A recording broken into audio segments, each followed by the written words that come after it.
Welcome to the show, and thank you all for being here. Before we begin, I'd like to say a special thank you to our newest supporters, Angela, Heather, and Christina. We appreciate your generosity. If you're interested in supporting the show, please visit us at patreon.com/paranormalmysteries or at buymeacoffee.com/paranormal, where you can make a one-time donation. And don't forget that reviewing, sharing, and subscribing to the podcast helps to support us as well, and we thank you. And now, I hope you all enjoy episode 84 of Paranormal Mysteries, The Roswell Interviews, Part 2.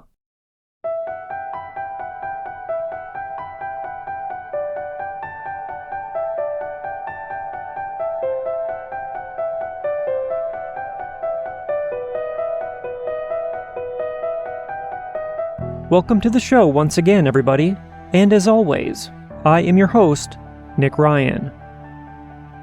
Last week, we began our series called The Roswell Interviews, as we listened to Glenn Davis describe his involvement with the case. Today, we'll be continuing on that journey, and we'll be listening to the interview of Gerald Anderson, who claims that he was an eyewitness at the scene of the UFO crash. This interview was recorded on July 24th, 1991, and Mr. Anderson is being interviewed by nuclear physicist Stanton Friedman. If you found Glenn Davis's interview from Part 1 interesting, I believe that you'll find Gerald Anderson's report even more intriguing. So without further delay, let's begin Part 2 of the Roswell Interviews. This is Stanton Friedman. I'm a nuclear physicist with a very strong interest in flying saucers. I'm in Kansas City, Missouri, on July 24th, 1991. I'm here to do an interview with Gerald Anderson, a very important witness with regard to the recovery of a crashed flying saucer in New Mexico in July 1947. We have just had a visit with a polygraph examiner who says he has seen no evidence of deception. This is after spending several hours with myself and Gerald, mostly with Gerald. A full report will be forthcoming. So with that, we will talk to Gerald Anderson. Okay.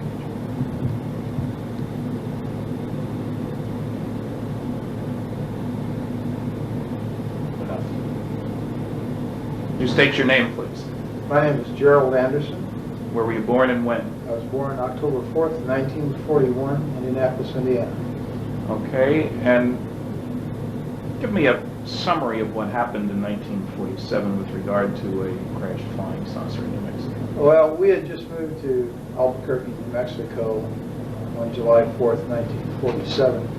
This was approximately the day before we went out on the plains of San Augustine with my Uncle Ted, my cousin Victor, my father, my brother Glenn, and myself. We drove down to the plains of San Augustine, which is west of Socorro, New Mexico, in the Magdalena-Daddle area, and we were down there looking for banded and moss agate, which, according to my Uncle Ted and my cousin Victor, was prevalent in the area. My brother, being an amateur rock hound, wanted to get some of this, and it was a way of showing us around the area, and they had relatives down in Magdalena that they wanted to introduce us to. And so we had gone down there, and we got down in the Horse Springs area and had driven off onto the plains down an old rutted road for a mile or so, and seemed like a long ways.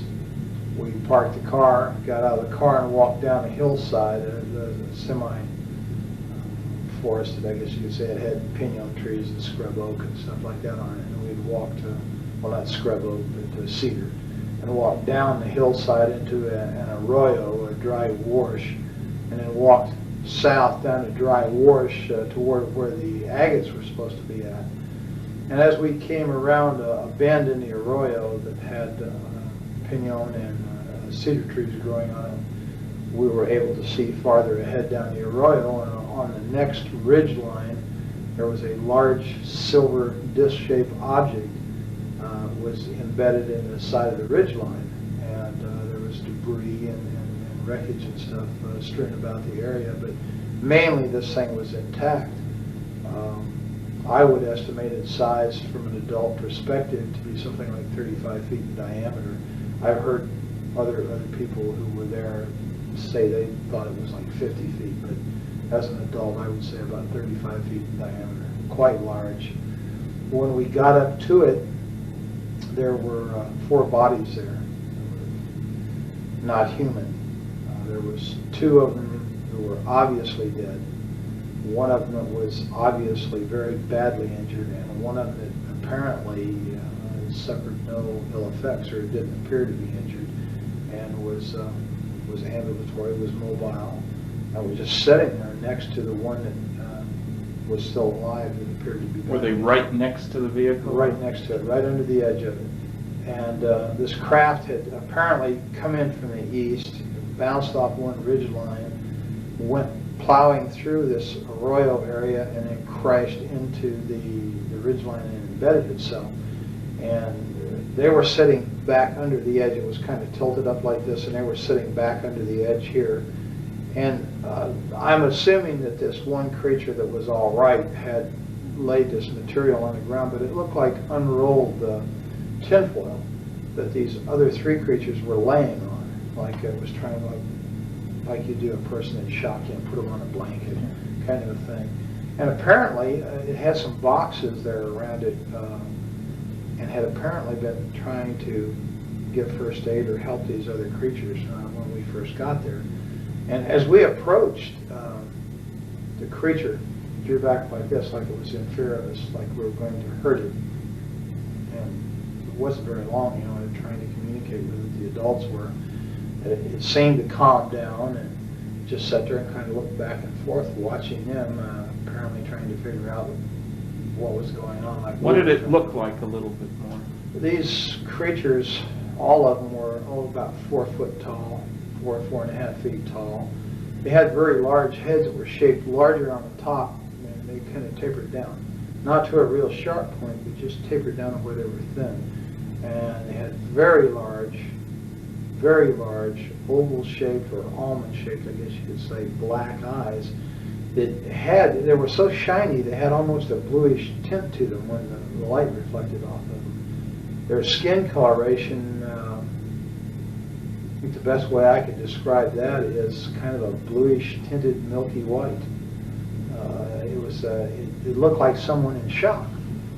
And the ones that were laying on the ground were really looked more that way, more blue, How about ears, nose, mouth? No, there was no visible ears on the creatures, except like if you was just to cover your ear like this, to where there was just a rise there and then a hole, without your earlobe and the rest of the ear there. How about nose? It was the nose was very small, almost imperceptible, and just like 2 holes straight in. And the lips were just a straight line. It was like a cut. And you couldn't see any visible lips like we have. It was just a slit. And What it hair never made color? a sound. Pardon? What hair color? There was no hair. They were completely bald. And no sounds? I never heard a sound of one, not out of any of the creatures, including the one that was... Did you see fingers? Yeah, they had fingers like this. They didn't have a little finger. They just had the thumb, had 3 extra digits, except the center digit was longer, and the other 2 were about the same size. They were very long and slender. They looked very delicate, and I've made the statement before, and I'll make it again. I think they would have made excellent violinists because of the structure of their hands. They were wearing one-piece suits. All of them were dressed exactly the same, and it was sort of a real shiny, silverish gray color. No zippers, buttons? No, I saw no zippers, no buttons. Insignia? No insignias. The only thing that was different, they all had this, but the only thing that was different from the silvery gray suit was that down like the seam like it was a seam on the shoulder, and around the collar it was trimmed in what appeared to be maroon, like cording. Then the suits were continuous with their footgear.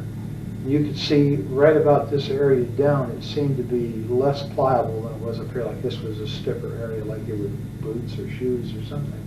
but they were all dressed exactly the same. Okay, so you and your family are talking back and forth, wondering what was going on. What did your family say? I mean, Well, did they say anything? Yeah, my brother, one of the first remarks I heard made was, that's a goddamn spaceship. You know, there was bodies up there, and, you know, I was told not to go up there, which I did. And How old was your brother at the time? he was in his early 20s, I think 20, 21, something like that. He was a lot older than you were. Oh, yes, considerably. When we got up there, I kind of meandered off to one side. This thing was cocked up, and I was standing here. The bodies were here, and everybody else was kind of down here, except my cousin Victor was over here playing and looking in this gaping hole on the side of this disc, and it's shaped just like a discus, except for a round dome was up on top, and there was this big gaping gash in here where you could see inside, and it looked like a double hall. How big length? The gash. dome? Oh, the gash. Well, it covered the greater majority from the center of the craft out. It was just like a gaping hole in there. And I'm thinking, you know, it's like about 30 feet, 35 feet in diameter, so we're talking about 17 feet maybe. Uh-huh. And most of that one side was ripped open like that. And you could see inside, and you could see another double hull like in there, and there was these rows of components that was on there, and there was lights that flashed on and off. Some of them were steady, some were flashing. There was a lot of debris and stuff hanging out of the hole. There was evidence that there had apparently been fire. It looked like it had been burnt along the edge there. The gash. Now, this wasn't a gash that could have been caused by the thing coming into the ground. It wasn't at the leading edge of the vehicle.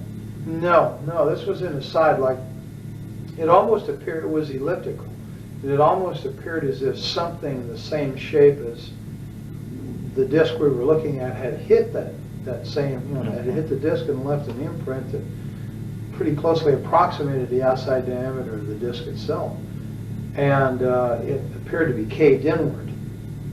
Okay. And kind of like, you'd hit it like this and it just crumpled and caved in and ripped it open. Okay, so you're there, you take all this and everybody's mystified. What were the circumstances outside? Hot, cold? Very, very hot. Well, to me, being the first time in New Mexico and coming from back east, that dry heat was just like being inside of an oven. It was unbelievable to me. And that was the odd part about this thing. The closer you got to it, the cooler it was. And standing under it in the shade there, next to these creatures' bodies, it was like refrigerated air conditioning. And did you feel air coming out of this thing? Or no, it was just like it was ambient. And I remember reaching up and putting my hand on the side of it, and I think I was afraid it was going to hit my head because there was enough room for me as a small child, you know, I was approximately the same size as these creatures to walk up under there and stand there, but I kind of did like that, put my hand up against this thing. What did it feel like? It was ice cold. It felt like it just came out of a freezer. Was it smooth? Was it rough? It was very smooth. It had a very smooth texture to it. It was obviously made out of metal. It was very solid, and it was very cold, ice cold. And there was a smell in the area. It smelled volatile, acrid, like acetone. And that seemed to be coming out of that gash, that smell. But the closer you got to this thing, the cooler it was. So, I kind of remained there, and I guess that while they were over here, my father and my Uncle Ted and my brother, and Uncle Ted was trying to talk to this thing in Spanish, and of course it didn't understand a word he said.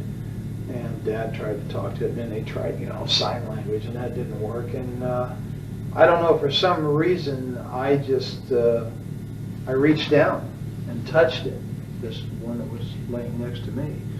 And when I touched it, I realized, I jumped back. It scared me and startled me because I suddenly realized that these weren't dolls. I thought they were plastic dolls. And I was still in my mind, these are moving dolls. Until I touched it, and I realized, this was a dead thing. I'd seen dead relatives before, and I unfortunately had made the mistake one time of touching a relative that was in a casket, and I just knew. this is a dead thing. And it scared me, and I ran around behind my father and my uncle, and this thing was sitting there on the ground, and it kept looking back and forth, and it just had its hands like it's in its lap, and it just kept looking back and forth between the three of them, and like it was trying to understand. And all of a sudden it just turned and looked right straight at me between my Uncle Ted and myself. And this is when it was just like an explosion of things in my head, things I started, feeling just terrible depression and loneliness and fear and just, awful feelings. It just suddenly burst into my mind, and I don't know if that meant that it was communicating with me and I was the only one there I could communicate with because I was a kid. I don't know.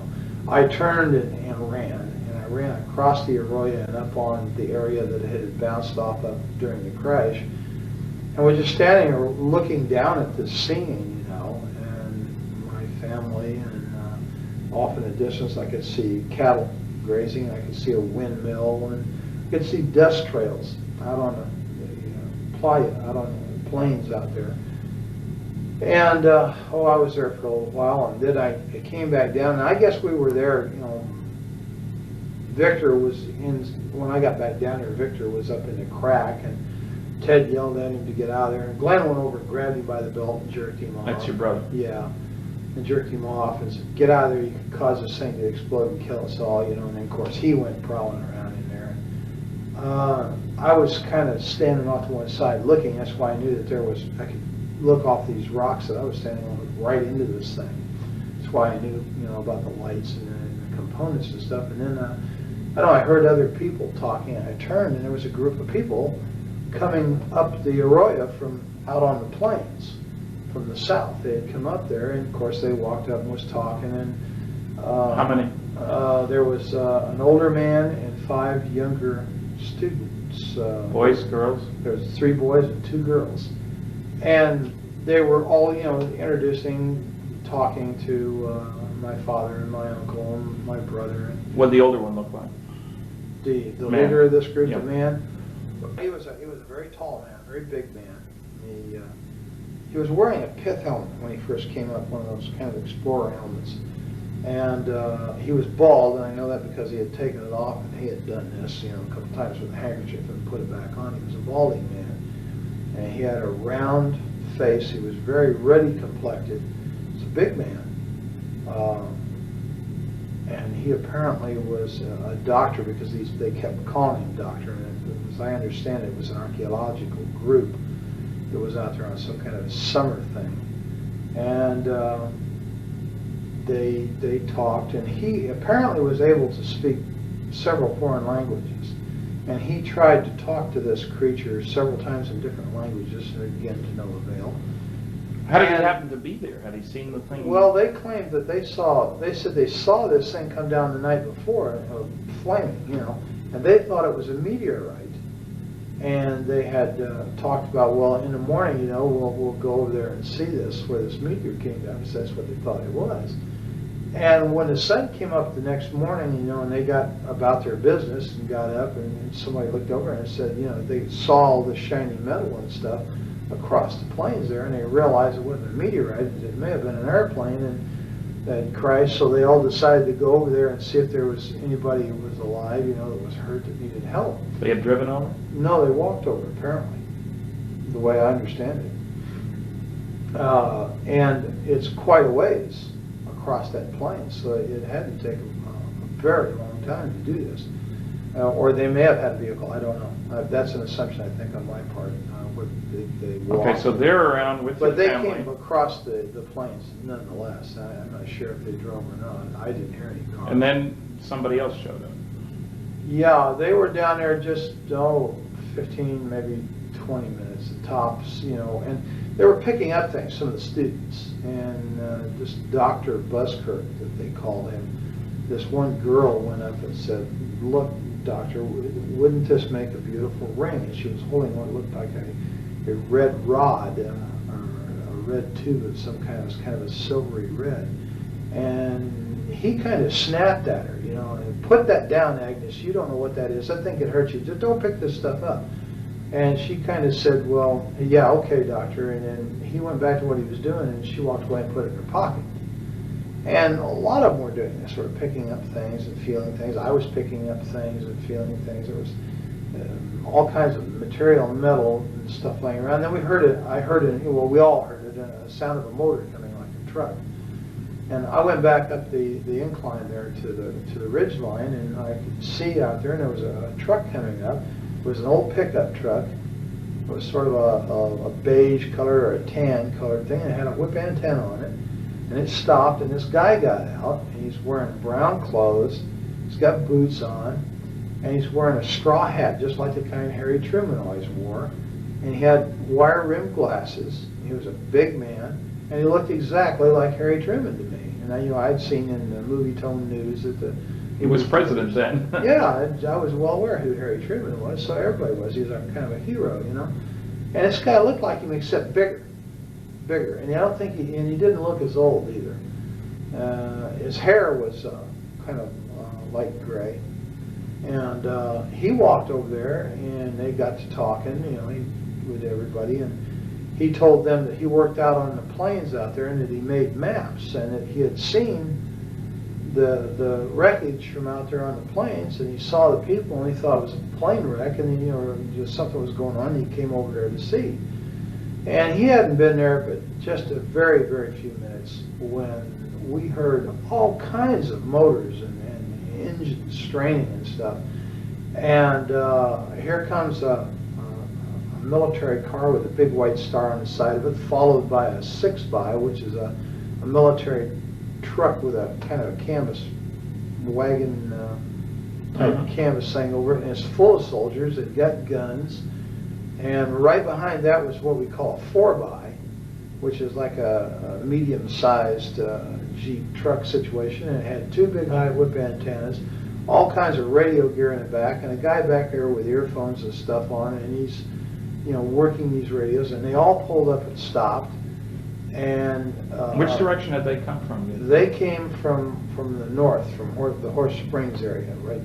So they could have come off the highway there. Oh yeah, I'm sure that's exactly how they got there. They come off the highway the same way we did. Well, in the meantime, when it stopped, this black soldier, the sergeant, and the reason I know he was a sergeant, my brother told me he was, and he got out of this car, and then a guy got out on the other side, and Glenn said he was a captain. He told me later he was a captain. And this guy had orange-red hair, and all the soldiers then came running over there, pointing guns at people, and telling them, "Get away, get away, get away!" You know. And when this creature saw these people, the military, he went nuts. He went into an absolute panic, worse than what he did when he saw us. Did he move around, or just his eyes? Or? He just oh, okay. Crazy. And it was like he was looking fearful.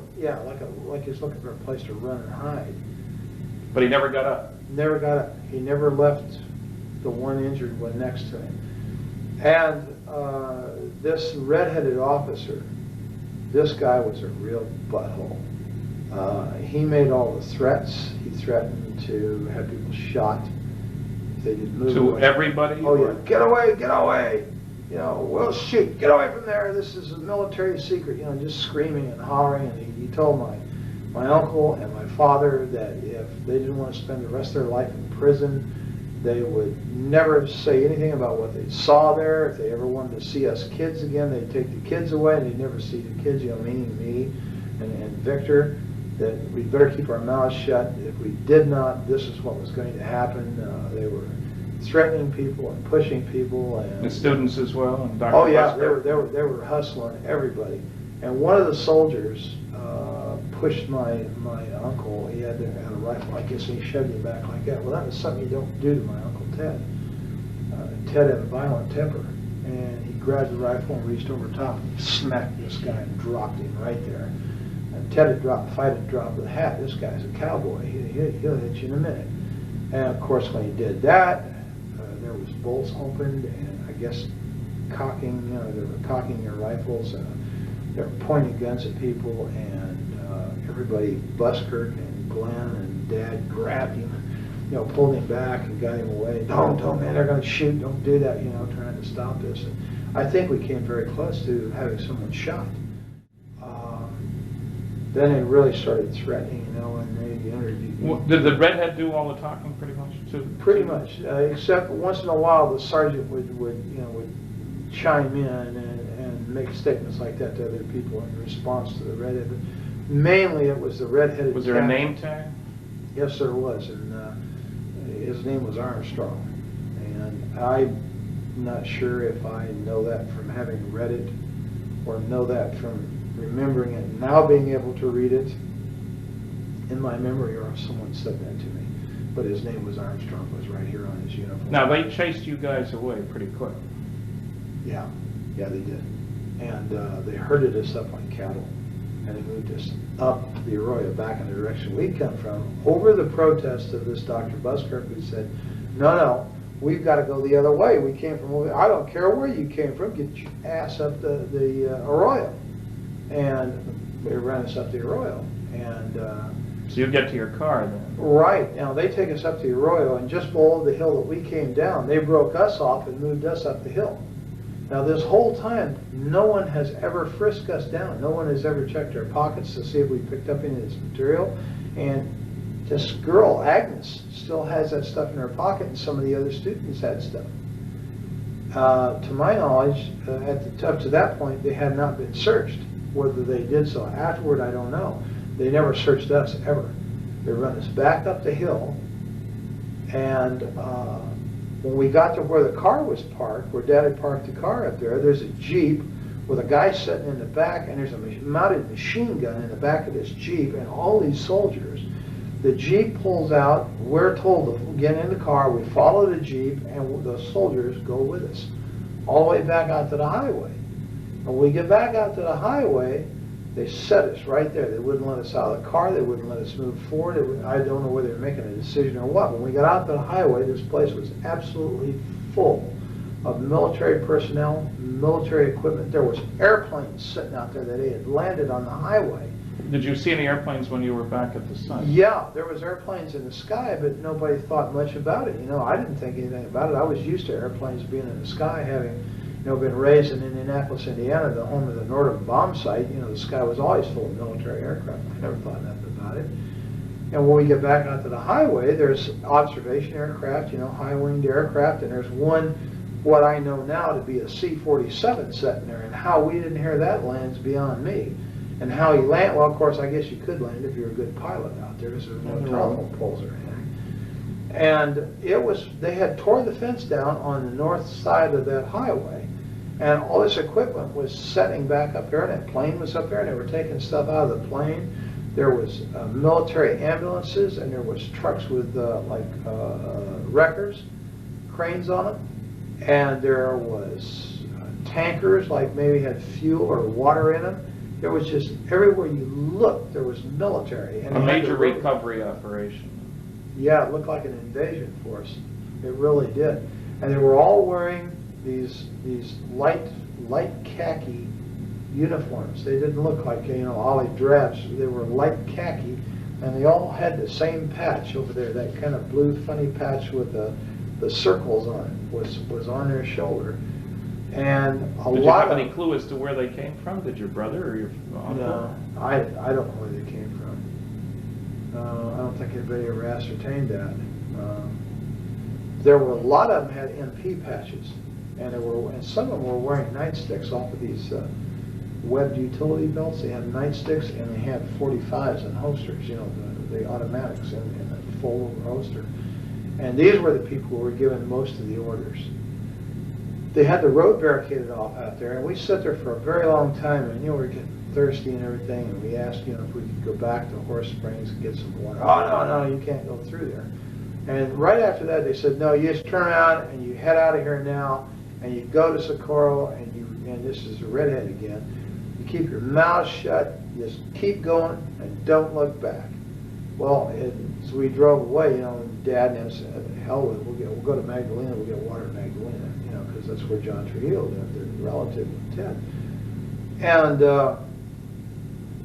so as we drove away, I was looking out the back window, and I could see Dr. Buskirk and these kids, and that guy that got out of the pickup was standing there, and this Dr. Buskirk was doing just like this in this redheaded officer's face, and he kept pointing back behind him.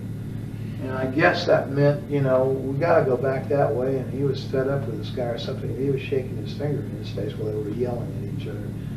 And that's pretty much the last I saw of the whole situation. I don't know what happened after that, because we just kept going. Did you get home before dark? Oh, yeah, it was before dark. Of course, it was in the summertime, so it didn't get dark until way late. And we stopped in Magdalena very briefly, and then just kept going. And the adults were really funny. They were really scared. And I had very rarely, well, of course, I didn't know him that well, but over the years, I knew that Ted was not much of a disciplinarian. He really didn't discipline the kids that much. But he really knocked the fire out of old Victor. Victor wanted to talk about what we just saw. He just saw Ted kept telling him, "Shut up! Don't talk about it. Nobody's talking about this." Finally, he just turned around and knocked the living hell out of Victor for shooting his mouth off. Did Ted work at Sandia then? Yes, he did. He did something out there in the technical area. I don't know. Had a clearance? Yes. And later, your dad worked out at Sandia? Yes, he did. Security. And he worked there for years.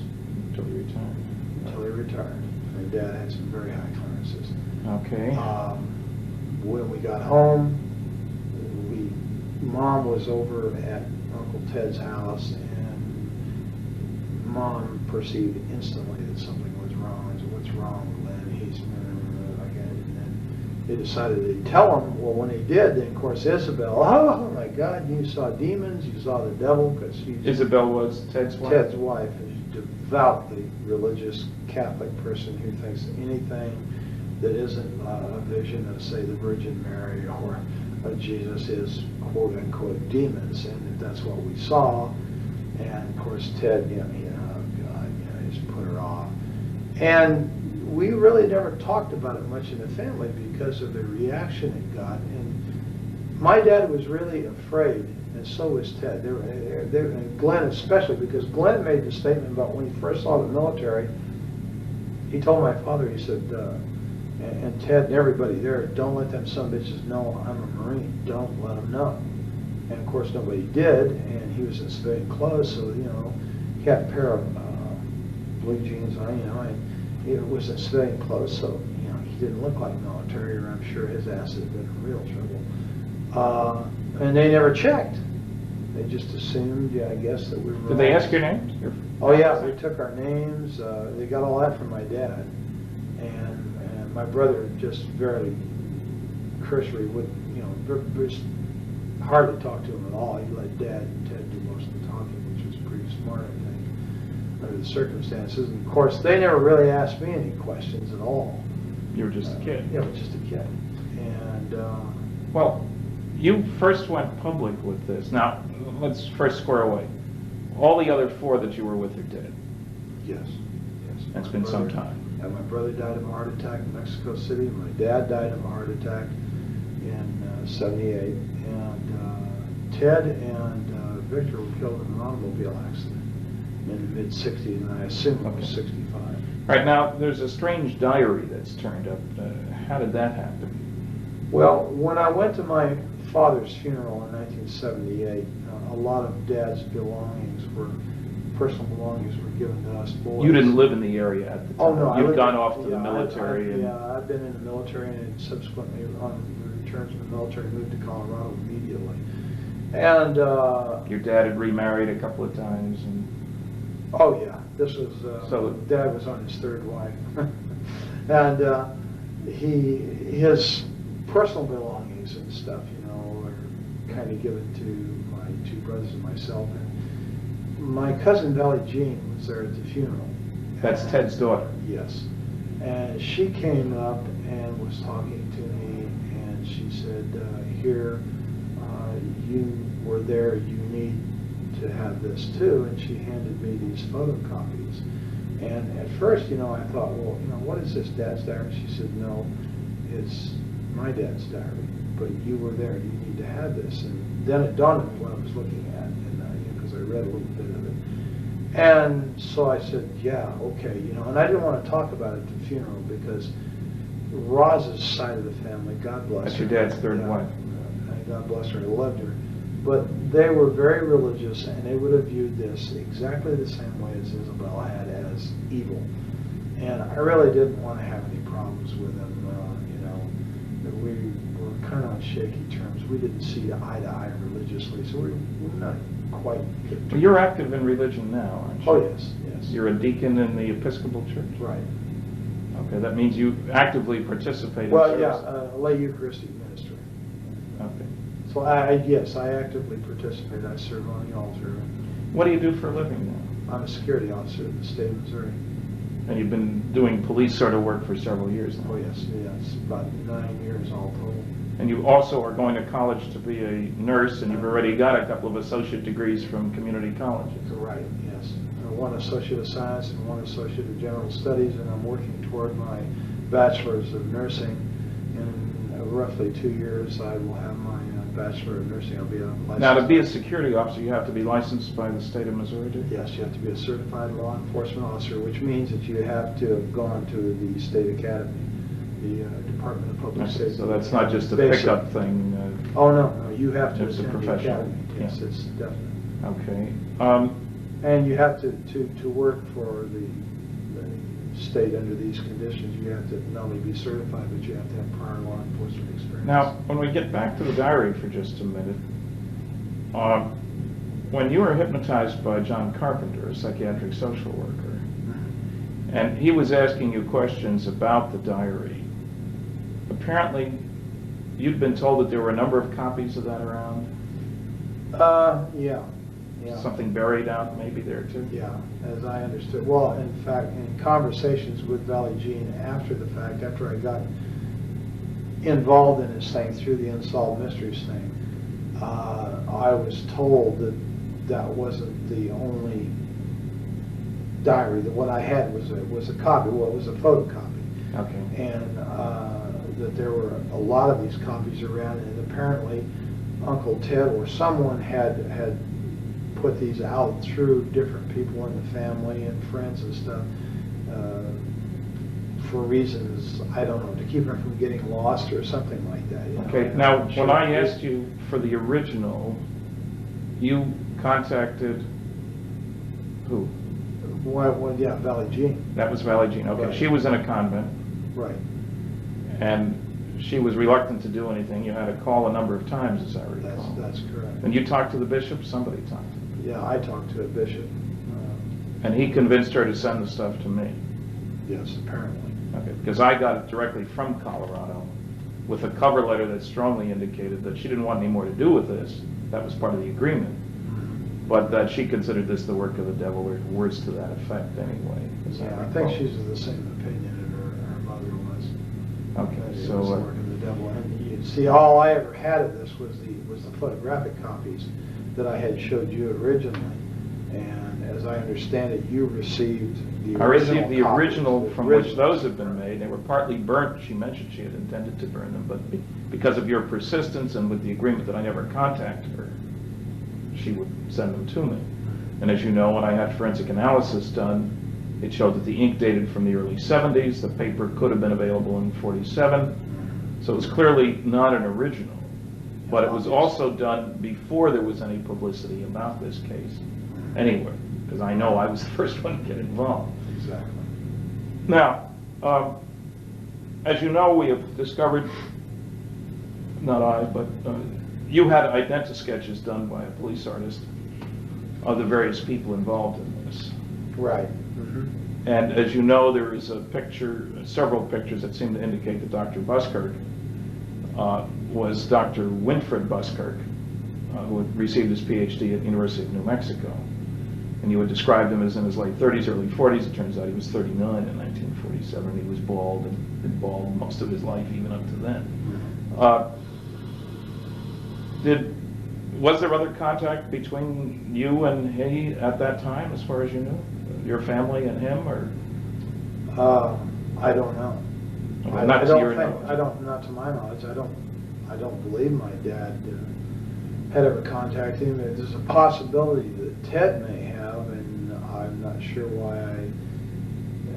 I think Valley Gene had alluded to the fact that Ted had been in contact with him, and that they had corresponded and this kind of thing. But as far as any personal knowledge of it, no. Okay, now you didn't tell your story really until the Unsolved Mysteries program was rerun in January of 1990? That's right. That's when you contacted them, got my address, wrote me, wrote Kevin Randall, and we're a little upset that the program wasn't quite accurate. Well, yeah, that was the whole thing. It started off as a fluke to begin with, because everything that I saw didn't jive with what I had seen personally. Yeah. And I guess I was kind of miffed, here all these years. I had been primarily forced, by not only by others, but by, my own sense of survival to keep my mouth shut. And wow, here it is, it's on TV, and he got it wrong. And so, I just impulsively called the number and told the lady, wait a minute, that whole thing was wrong. Well, how do you know that, sir? And I said, well, because I was there, that's why. And boy, that apparently pulled somebody's string. Yeah, and the key thing that was wrong, of course, there were a few mistakes in an otherwise excellent program, was that they had that, the Barney Barnett, the civil engineer story, over near Corona, and you knew that it was over in the plains. Right. There's a lot more. Well, yeah, and then the fact that the thing looked like a tent flat hat or a tent top hat, and it didn't. It was disc shape, and Barney Barnett, or whoever the guy in the truck was, did not drive right up to it on a road. It wasn't parked conveniently next to a thoroughfare, Right. and it was just things like that. And I don't know. I just, for some reason, I thought, well, geez, look. It's already public. Yeah, the story's out, and let's get it right, Of course, I don't think I realized at the time, how involved this was going to be, but what kind of response? You live and learn. Now, I got you together with John Carpenter, the psychiatric social worker, and you guys had several sessions, and then we flew out to the site. Uh-huh.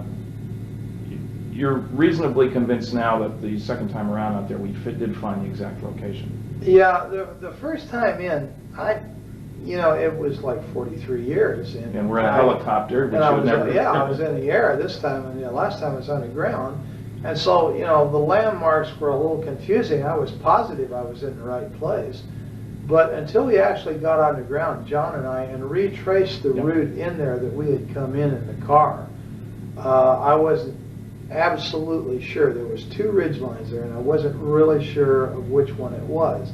And I had the feeling that the first one that I had pointed out was the correct one, but once I went in on the ground on foot with John, I knew instantly that it wasn't that one, it was the other one, and I'm absolutely positive that that's where I was at. There's no question in my mind. And you will recall that you described the woman who sold you the pop on the way in? Right. And we found the older woman there who said that was exactly what she looked like. That's right. And I'll never forget that lady, because I had it with the heat. I'm telling you. Back seat of that 40 Plymouth, down those dirty old roads and stuff, and for mile after mile. And of course, my dad was one of these kind of people. When he got in a car, it was point A to point B nonstop. I don't know why. He just never stopped to smell the roses along the way. And so, I was pretty sad shape, and I remember that lady quite well. What kind of response have you had? You went public. I mean, John talked to a newsman. You both talked. He called me. In the Springfield newspaper, paper carried a very straight, very large article, and that got spread around by lots of people. So suddenly you're a celebrity, if you will. What kind of reaction from the people who knew you on campus where you worked, your friends? Oh, very, very few negativists. There's the noisy negativists, we have those. But in general, generally supportive. 99% of the people were incredibly supportive. Only one professor at the university was of the negativist type that was vocal about it. Everybody else is just 100% supportive. the majority of these people are absolutely convinced, even without this story, that extraterrestrial life forms exist and that the people are flying around out there and moving between systems and stuff. And it's just an unbelievable amount of support. You didn't lose your job? Oh, no. Your boss didn't give you a hard time? Absolutely not. In fact, I think I can publicly say that my boss is extremely supportive because he is a avid ufologist himself. He is fascinated by the subject, and you won't have any problem convincing him either. And my boss has a master's degree. He's not someone that's untrained observer that's given to hallucination. Most of the people who are the most supportive of me are people with very high educations, very, very solid educations, very solid, upstanding degree people, not given to hallucination. You attended a UFO conference with John Carpenter, and he gave a paper, I guess, and introduced you. Sure did. And you got a response from that audience too. Yeah, 100% supportive. I was really quite relieved and made very, very welcome. And, well, you've been interviewed by a number of other people. Linda Howe, working on a documentary and so forth, seems to have bought the story now. How much contact did you have with Kevin Randall? A very brief telephone call. I came home from work one day and there was a message on my answering machine, and as you well know, I have a tendency to be hard to get a hold of. Yes. And he'd left his number, and of course I had his address and yours, and I had sent cards to both of you and something to the effect, if you want to know what really happened out there, call me. Yeah. And he had called and I wasn't there, and he had left his number, so I returned his call. Now, I talked to him very briefly, primarily because I didn't like the man's attitude. I don't feel comfortable with people who call other people liars and charlatans and phonies and say that they rig their research to make it come out the way they want. And when someone starts telling me this kind of thing, then the first thing I want to do is I want to get away from them. And this is exactly what I did. Now, I understand that this man claims that I talked to him for 2 hours and that he has a 2-hour tape of one contradiction after another of me, and that's not quite true. Okay, there's been no other contact with him? No other contact. I won't give the man the time of day. And has any other investigator, any of the noisy negativists approached you directly? No, none at all. The only other investigator is you yourself, or Don Berliner, and Bob Bigelow and John Carpenter. Okay. And of course, you're quite familiar with our involvement. And you agree that on that first trip to the plains, it was you, I, Bob Bigelow, and a pilot in the helicopter? Yeah, Joe Channing, the pilot, was in the front seat on the left side. I was in the front seat on the right side. You were directly behind me. No. You were directly behind the pilot on the left side, and Bob Bigelow was directly behind me on the passenger side. Right, and then we met up eventually with Don Berliner and John Carpenter, and we spent the next 3 days They together. drove to Daddle. They drove the Jeeps and stuff to Daddle, and were waiting for us at Daddle when we landed in the highway island out there. Right, and as you recall, where did we refuel the helicopter? Springerdale, Arizona. So it's not far to Arizona, that's the Oh, point. no, it was just a matter of a few minutes, actually. 25 minutes maybe at the max, west of where we were located. All right, I think we may pick this up another time, but I think that'll do us for now. I really appreciate the time and trouble and effort and all the rest of that, and on to bigger and better things. I hope that you're enjoying our look into the events surrounding the Roswell UFO incident, and we look forward to having you back next week as we continue to listen to these eyewitness reports. If you've witnessed something unexplainable and you'd like to have your story shared on the podcast, please contact me at paranormalmysteriespodcast@gmail.com or visit paranormalmysteriespodcast.com and click on the Tell Your Story link.